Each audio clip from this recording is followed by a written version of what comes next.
When God makes us go, wow. Isn't it wonderful when something makes you go, just wow. You don't have to think about it. It's just you see something, you hear something, and it just makes you go, wow. And sometimes that's a friend or a thing that happens, I was watching the rugby yesterday and the rather poor performance of England against Samoa. And not that it seems to have bothered the rest of you, but anyway, it was an appalling match. And one of the things I do when some things are not going so well is I sit on my exercise bike and watch it on the bike, because then even though the game's so bad, at least I feel like I'm doing something useful. So I'm on my exercise bike, pedaling away for the whole match, which is longer than I'd normally pedal. And I felt very tired at the end of that, but at least we did win and I got some exercise, 25,000 steps or something. So that was good, except this morning when I woke up and I stretched, I pulled my hamstring. And I went, wow, but not a pleasant wow, rather unpleasant wow. But what we're talking about today is not pulling your hamstring kind of a wow, but isn't God doing something amazing? And having a healthy sense of God's glory. So important for us as followers of Jesus that we have that. When God makes us go, wow. I'm going to be talking about creation and about our stewardship of it, and connected to the things that Penny was talking about earlier, and what God made creation for, and what's our role within it, scripturally speaking. Because as you may be aware, I'm sure the state of our creation around us is, it's looking pretty rough, isn't it, right? You think about things like oil spills, or the amount of landfill and how it's spreading and how it's hidden from us, except that it's still there. About the plastics and other bodies in the ocean that are affecting the fish even that we eat. The pollution of various kinds of chemicals that are entering our atmosphere and causing major health problems, as well as things like the warming of the atmosphere and the oceans and all the problems that go along with that. And we see all this. And sometimes people say, well, that doesn't really matter. Because, I don't know if you've heard this, but this is all going to come to an end eventually, right? And Jesus is going to come back and it's all going to burn. So this stuff doesn't matter. And we need to ask ourselves whether God actually does care about the world around us, about his creation. We might reflect then on, as well as that's the other stat I forgot to give you there, the rises in average global temperatures since the industrial era, 1850, on that chart until last year. It's clear it's a man-made phenomenon. But then we reflect on Psalm 24. The earth is the Lord's and everything in it, the world and all who live in it.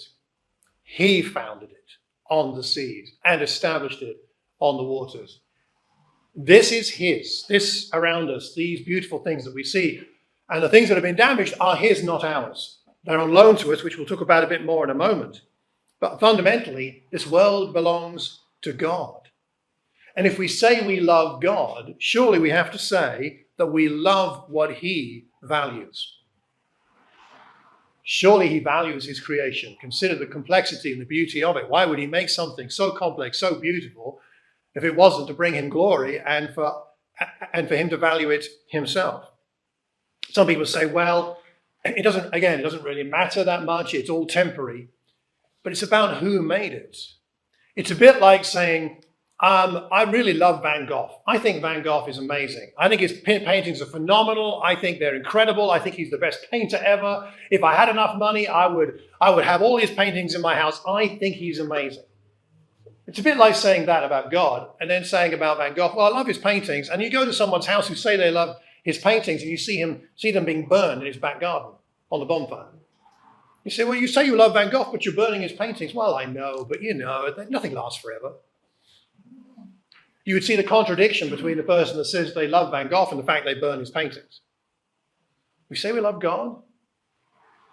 We burn up his creation. That doesn't seem to fit, does it? If we love God, we love what he loves and values. So then we have to ask ourselves the question, well, is it our problem? I mean, what difference can you and I make? Is it our responsibility? Do we care? Interesting thing about the small lettering, but in Genesis chapter 1, we need to think about this. In verse 22, it says, God blessed them. Who's he talking about there? In the context, he's talking about the inhabitants of the oceans and the birds of the air. God blessed them specifically. He blessed them and said, be fruitful. Be fruitful, fish and octopi and whales and plankton and all the other funny things that live in the oceans. Be fruitful, increase in number, and fill the water in the seas. Let the birds increase on the earth. He blessed them. God blesses what he values. He doesn't bless what he doesn't value. He cares about those things. And then he blesses us. He blessed them, Adam and Eve, and said to them, be fruitful and increase in number. The same blessing. The blessing for the fish is the same blessing as for you and me. Fill the earth and subdue it. And he says to Adam and Eve, differently to the animals and the birds and all that, rule over the fish of the sea and the birds in the sky and over every living creature that moves on the ground. Rule and subdue. Now, people have taken that to mean that we can do what we like because God said rule it. So we can rule it and we're going to subdue it, we're going to control it and use it to our advantage. And that gives us an excuse to exploit what the world contains. But we have to think about who's saying rule it and what their idea of ruling is. How does God rule his creation? How does God rule his people? He rules them with benevolence, with justice and kindness. God does not exploit his creation. He does not exploit the people in his creation. This does not give us license to exploit. It gives us responsibility to rule and subdue what we have on this earth in the way that God would do so. We have been gifted this earth. God said, I'll give you every seed-bearing plant on the face of the whole earth, every tree that has fruit with seed in it. They will be yours for food. And to all the beasts of the earth and all the birds in the sky, all the creatures that move along the ground, everything that has the breath of life in it, I give every green plant for food, and it was so. We have been gifted this earth. What lucky people we are. But we have a responsibility. So there's much we could talk about on this topic, but I'm going to restrict myself to a couple of things today, which I hope will be a stimulus for us to think about our views as Christians on how we treat the world around us. Firstly, let's ask ourselves, what is creation for? Here it is, but what is it actually for? What is it for? And then as a result of perhaps answering that question, what is our response? I'd say this, first of all, and we're going to be in Psalm 19 now for a while, so you might want to turn there. In Psalm 19, I would say that the creation exists to speak God to the world, to speak him to the world, to reveal him to the world. Psalm 19, let's read from verse 1. Psalm 19. The heavens declare the glory of God. The skies proclaim the work of his hands. Day after day they pour forth speech. Night after night they reveal knowledge. They have no speech. They use no words. No sound is heard from them. Yet their voice goes out into all the earth, their words to the ends of the world. In the heavens God has pitched a tent for the sun. It's like a bridegroom coming out of his chamber, like a champion rejoicing to run his course. It rises at one end of the heavens and makes its circuit to the other. Nothing is deprived of its warmth. Let's stop there for the moment. We'll come back in a moment to that psalm. The heavens declare the glory of God. So what glories of God's creation do you value? Let me ask you, what sort of things make you think that's amazing? God has done something glorious in his creation. What sort of things do you value? The glories of God's creation. Yeah, John. Stars and planets. Stars, planets, the heavenly bodies. Yeah. Human life. Life itself, which is so precious. Beth? Animals and views of nature. Views of nature, like the big panorama sort of view, and animals. Yeah, Stefan? The ecosystem, how everything is kind of connected and dependent on each other. The way that the whole ecosystem fits together depends on each part working together, the complexity, and there's beauty in that, isn't there? There is, yeah. Pen. The way that a seed becomes a plant in all its Tiny seed. and the intricate details in plants as well, and you look at them really, really closely. Under a microscope, you get down to the cellular level, and you see that you think how does something as big as a tree grow from that tiny little thing? It's incredible, isn't it? We take it for granted. It's just mind-boggling. We lose that sense of wonder. Yeah. Maybe technicals, molecular cell biology. Molecular cell biology. For your molecular cell biology lesson, speak to Leon after church. No, but I mean, absolutely. Absolutely, that's something that I don't understand. But amazing stuff. Danny, did you have one? Like the language of DNA. The language of DNA. Yeah, which again, another thing, I have no idea how that works. Incredible, isn't it? A couple of others. The glories at the back. It's a vision of day and night. Day and night.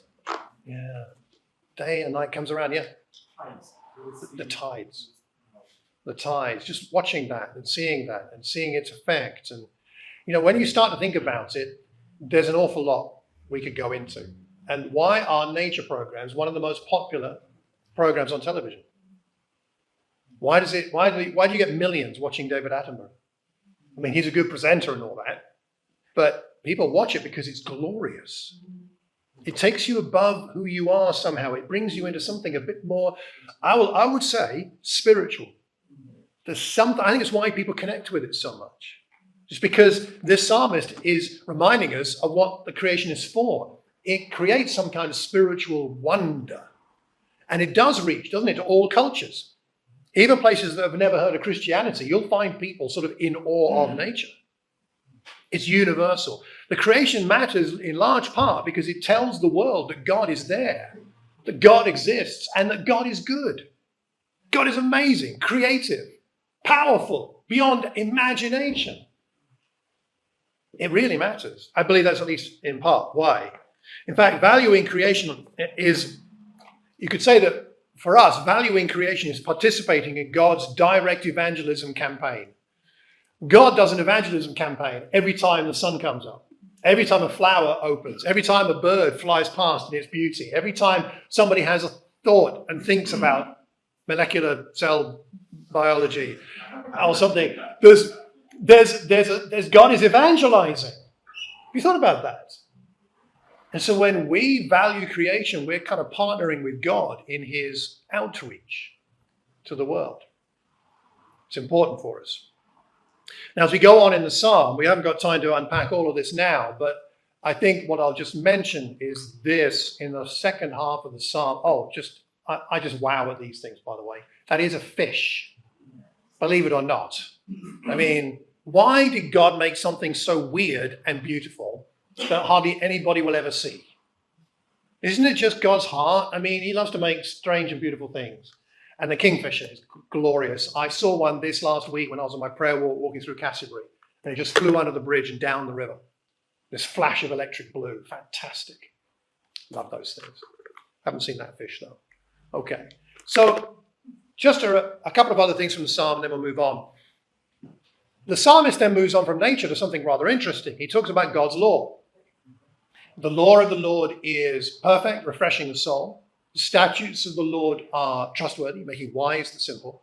The precepts of the Lord are right, giving joy to the heart. The commands of the Lord are radiant, giving light to the eyes. The fear of the Lord is pure, enduring forever. The decrees of the Lord are firm. All of them are righteous. They're more precious than gold, and much pure gold, sweeter than honey. Honey in the honeycomb, by them your servant is warned, in keeping them there is great reward. He goes here into a bit of a poetic, looks like a side, like a left turn away from his theme of creation into talking about God's word, which is rather interesting. And he says at the end of that section, your word warns us and there's great reward. And then, let's skip these for the moment. Oh, I can't skip that. No, okay, let me just say this about those. Okay, so but the point I think he's making here is that although God's word is like that, there are times when we don't listen to the warnings. There are times when we don't keep his commands. And maybe some of those are about the way that we treat creation. And so how have we ignored God's command to steward the planet well? We think about all the ecological disasters, not just that one, but so many, that have been caused by humankind, not by a random volcano, which we have no control over, but by the sorts of things that we have participated in directly or indirectly. And we think about the climate CO2 emissions, which has just gone through the roof in the last century or so. These are man-made, human-made effects, and they're not new. You know, we have known about this for a long time. I show you this as a mock-up, a replica of an experiment done by a scientist called Eunice Foote in the 1850s. And I can't explain the experiment to you. Someone like Penny probably could, or Leon probably could. But Eunice Foote was a female scientist in the 1850s, in a time when there were very few recognized female scientists. But she was the first, I believe, if I've read, to actually to demonstrate by an experiment that there was a connection between the release of greenhouse gases, CO2 specifically, and a rise in air temperature. And she did a couple of experiments, which are shown there, which produced that result. She wrote a paper, which was sadly not delivered. It was not delivered at the local scientific association where she was in the States. It was a British scientist a few years later that had a paper published with the same kind of results. But again, in the 1850s. In the 1850s, there were experiments demonstrating that the burning of fossil fuels raises the amount of CO2 in the atmosphere and raises air temperature. We've had warnings since the 1850s. This is not something that's been happening in the last 10 years, 20 years that now we somehow know about. One of the things that God wants us to do is to take notice of the evidence and then ask ourselves what we can do. How have we ruled? The psalmist says, who can discern their own errors? Forgive my hidden faults. Keep your servant also from willful sins. May they not rule over me. Then I'll be blameless, innocent of great transgression. One of the things that we have to wrestle with, personally and as a congregation, is what are our ecological sins? Maybe you don't agree with that. There are a variety of views in this field theologically. But it's something for us to think about, and I hope by talking about it today, it will cause us to pray and discuss and, as I say, wrestle with this. Where have we been perhaps not discerning our errors? Where are our hidden faults? Have we got any willful sins? Are things in this world ruling over our decision making? Has consumerism taken over as Lord? Has exploitation taken over, masquerading as a growth mindset, but actually being exploitation? Did we learn anything from the slowdown in the pandemic, that although there were many bad things, there were some things about that time that we might have wanted to take note of in terms of valuing the creation and the world around us? The psalm finishes with this phrase. And it's good that it finishes with this phrase because it reminds us that there is a God and therefore there is still hope. May these words of my mouth and this meditation of my heart be pleasing in your sight. Who is he talking to? Lord, Rock, Redeemer. We have a Lord who is a rock and our Redeemer. And therefore there is hope because we have his strength to do what we can to put things right. So secondly and finally, followers of Jesus, I would contend, disciples of Jesus, care for creation because Jesus has a vision of a renewed creation. God has a vision for his creation, both the natural world and the people in it. In 2 Peter chapter 3, verse 13, and similarly in Revelation 21, we're told that there's going to be a new heaven and a new earth. in Revelation, a new heaven, a new earth, the first one passed away. Now, just a brief point about this. There are two Greek words for new. One is neos, which means brand new, like a new thing that you haven't had before. And then kairos means renewed. And the words used here in Peter and in Revelation are the kairos word. And so what Jesus is not saying, and the Bible is not saying, is that this is going to be like, this is going to disappear and not be around anymore, that the heavens and the earth are going to be completely a brand new thing. What actually is going to happen in some way that we can't fully understand is that this earth and this world and the heavens that currently exist are going to be somehow renewed, surely to be what they were always intended to be before what happened in Eden. So what we see in Genesis 1 is what we're going back to. We're not having some brand shiny new thing. We're having what is here renewed and refreshed and reclaimed and made perfect. So let's finish off by thinking about Jesus from Colossians chapter 1. And then we're going to take the Lord's Supper together, which I'll explain the connection for that in just a moment. In Colossians chapter 1. Now, as we read this about Jesus, which funnily enough, Stephen used a lot of this last week in his sermon, but it was coincidental that I was going to use Spirit speaking again, I think. Let's read this passage and think about what we're reading here in connection with creation. The Son is the image of the invisible God, the firstborn over all creation. For in him all things were created, things in heaven and on earth, visible and invisible, whether thrones or powers or rulers or authorities, all things have been created through him and for him. He is before all things, and in him all things hold together. He is the head of the body, the church. He is the beginning and the firstborn from among the dead, so that in everything he might have the supremacy. But God was pleased to have all his fullness dwell in him, and through him to reconcile to himself all things, whether things on earth or things in heaven, by making peace through his blood shed on the cross. Jesus is in charge of creation. He is the firstborn over it. That's why he's called the firstborn. It means that he has responsibility for it. It belongs to him. He is the creator and sustainer. All things were created, things in heaven and earth. They've been created through him and for him, and he is holding it together. He's sustaining what we have here. He is in charge of creation and is in charge of his church. And why are these things put together here? Because his church is the first fruits of the new creation. We are his new people, the renewed people. We live in what's called the already but the not yet. We already have the kingdom, but we don't yet have the fullness of the kingdom. We already have our salvation, but we don't yet have all of what it means, because that's in the next life. That's when we're with God forever. We are already a new people, but we're still being made new. We already have God's presence here, but not as fully as it will be. We live in the already of what God has already begun to do and is doing, but hasn't yet quite finished. You see what I mean? And so we as God's people now are called to treat this earth the way that it will ultimately be treated when all of the evil has gone from the earth, all of the destruction has gone, all the exploitation is gone, and all the pollution is gone in the new heavens and the new earth. That's the way we're meant to treat it now, so that we can show the world that's God. That's God, and that's Jesus.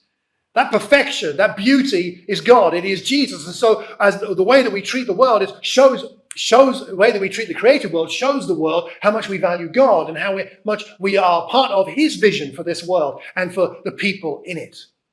So we're disciples of Jesus, so we want to live now the same way we will live forever. We do our best with that. We fail, right? And we're imperfect, but we have God's help. And together we help each other with that. And so the question, I think, for all of us is, well, what's my part in that? What's my part in that, to be part of that restoration, that reconciliation that Jesus has begun, and that will affect all things? The way we treat people and God's creation is a foreshadowing vision of what is still to come. Jesus did that while he was on this earth. The way that he treated people, the way that he treated all the things around him, shows us what that will ultimately be like. And we do our best to do similar, since we're his family. Two reasons we care about creation. Firstly, it's God's evangelism campaign in partnership with us.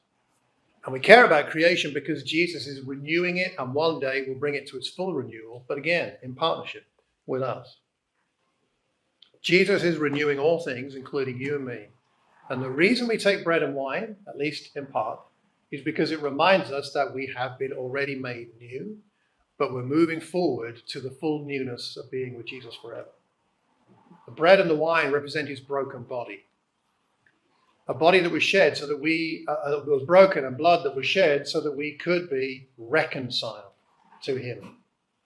He's made peace through his blood shed on the cross.